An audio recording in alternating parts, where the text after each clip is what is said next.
ಅದಕ್ಕೆ ಒಂದು ಸುವರ್ಣ ಮಹೋತ್ಸವ ಕಾರ್ಯಕ್ರಮವನ್ನು ಏರ್ಪಡಿಸಿದ್ದಾರೆ. ಅವರು 50ನೇ ವರ್ಷ ಆಯಿತು AKBMS ಸ್ಥಾಪನೆಯಾಗಿ.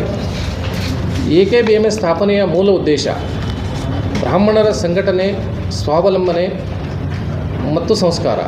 ಈ 3 ಆಧಾರ ಸ್ತಂಭಗಳ ಮೇಲೆ AKBMS ಸ್ಥಾಪನೆಯಾಯಿತು 50 ವರ್ಷಗಳ ಹಿಂದೆ.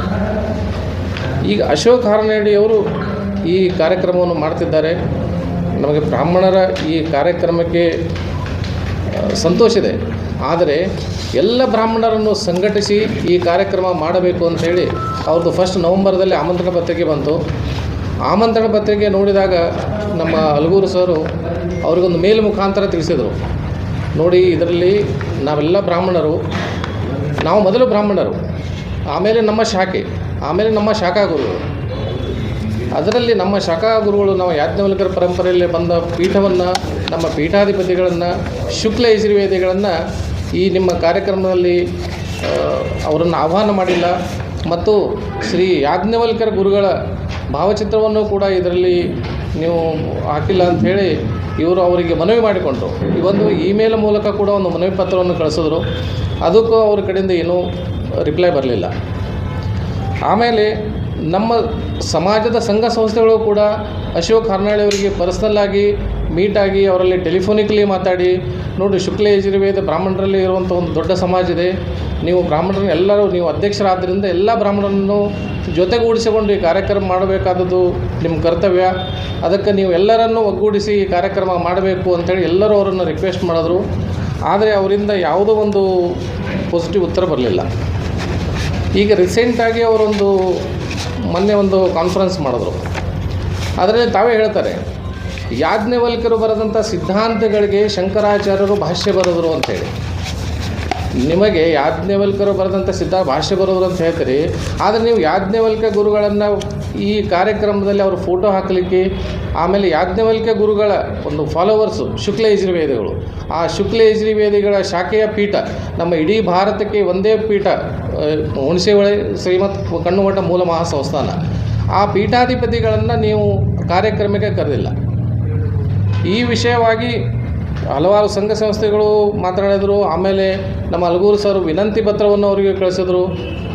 ಏನಾದರೂ ಅವರು ಈ ವಿಷಯವನ್ನು ಗಂಭೀರವಾಗಿ ಪರಿಗಣಿಸಲಿಲ್ಲ.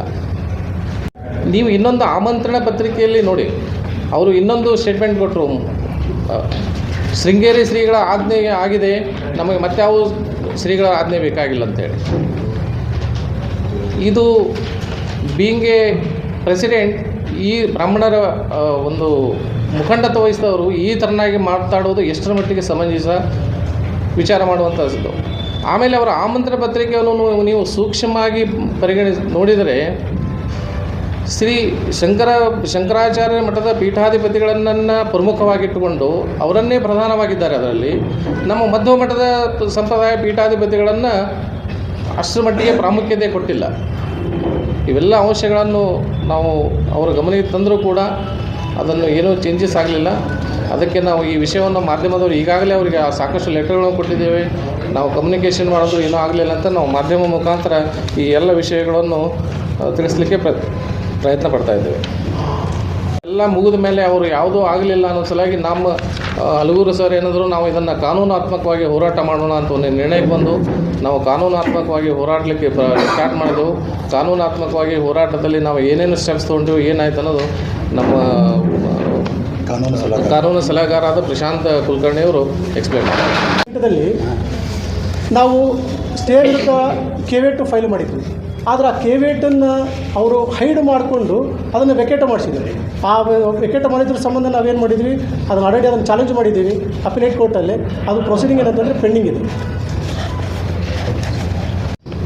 ಯಾವಾಗ ನಮ್ಮ ಒಂದು ಕಣ್ಣುವ ಮಠದ ಆಡಳಿತಾಭಿವೃದ್ಧಿ ಟ್ರಸ್ಟು ಅವರಿಗೆ ಅನೇಕ ಬಾರಿ ಮನವಿ ಸಲ್ಲಿಸಿದರೂ ಕೂಡ ಅವರು ಅದಕ್ಕೆ ಪ್ರತಿಕ್ರಿಯಿಸದೇ ಇದ್ದಾಗ ಇವರು ಕಾನೂನಾತ್ಮಕ ಹೋರಾಟ ನಿರ್ಧಾರ ತೆಗೆದುಕೊಂಡ ನಂತರ ನಾವು ಅವರ ವಿರುದ್ಧ ಅನೇಕ ದಾವೆಗಳನ್ನು ಸಂಬಂಧಪಟ್ಟ ಹಲವಾರು ಕೋರ್ಟ್ಗಳಲ್ಲಿ ಅವ್ರ ವಿರುದ್ಧ ದಾವೆ ಹೂಡಿದ್ವಿ. ದಾವೆ ಹೂಡಿದಲ್ಲಿ ಪ್ರಥಮವಾಗಿ ಅವರು ಏನು ಮಾಡಿದರು, ನಾವು ಕರಪತ್ರಗಳನ್ನು ಅದನ್ನು ತಾವು ಬಹಿರಂಗ ಪಡಿಸಬಾಡ್ರಿ, ಇದು ನೀವು ಯಾವುದೇ ಕಾರಣಕ್ಕೂ ಸರ್ಕ್ಯುಲೇಟ್ ಮಾಡಬಾಡ್ರಿ ಅಂತ ನಾವು ಅದರ ವಿರುದ್ಧ ನಾವು ಸ್ಟೇ ತೊಗೊಂಡ್ವಿ. ಸ್ಟೇ ಅದನ್ನು ಗ್ರ್ಯಾಂಟ್ ಆಯಿತು.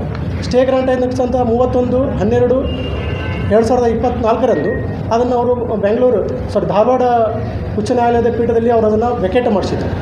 ನಂತರ ಇನ್ನೂ ಹಲವಾರು ಕೋರ್ಟ್ಗಳಲ್ಲಿ ಅದೇ ದಾವೆಗೆ ಅನುಗುಣವಾಗಿ ಸುವರ್ಣ ಮಹೋತ್ಸವ ಕಾರ್ಯಕ್ರಮಕ್ಕೆ ಏನಂತಂದರೆ ನಾವು ಸ್ಟೇ ತೊಗೊಂಡು ಆ ಸ್ಟೇಗೆ ಆಲ್ರೆಡಿ ಏನಂತಂದರೆ ಚಾಲ್ತಿಯಲ್ಲಿದೆ. ಈಗ ಅದರ ಸಂಬಂಧ ಅಂದರೆ ನ್ಯಾಯಾಲಯದಲ್ಲಿ ಬಂದಿರತಕ್ಕಂಥ ತಡೆಯಾಜ್ಞೆ ಏನಪ್ಪ ಅಂತಂದರೆ ಈಗ ನಾವು ಆಲ್ರೆಡಿ ರವಾನಿಸಿದ್ದೀವಿ. ಅವರು ಕೂಡ ಯಾರು ಅಧ್ಯಕ್ಷರು ಅಖಿಲ ಕರ್ನಾಟಕ ಬ್ರಾಹ್ಮಣ ಸಭಾ ಇವರು ಈ ಒಂದು ಕಾನೂನಿಗೆ ಗೌರವ ಕೊಟ್ಟು ಈ ಕಾರ್ಯಕ್ರಮಗಳನ್ನು ಸ್ಥಗಿತಗೊಳಿಸಿದರೆ ಕಾನೂನು ಪ್ರಕ್ರಿಯೆಗಳಿಗೆ ಗೌರವ ಕೊಟ್ಟಂತಾಗುತ್ತೆ ಅಂತ ಈ ಮೂಲ ಪತ್ರಿಕಾಗೋಷ್ಠಿಯ ಮುಖಾಂತರ ನಾವು ಅವರಿಗೆ ತಿಳಿಯಬಯಸುತ್ತೇವೆ.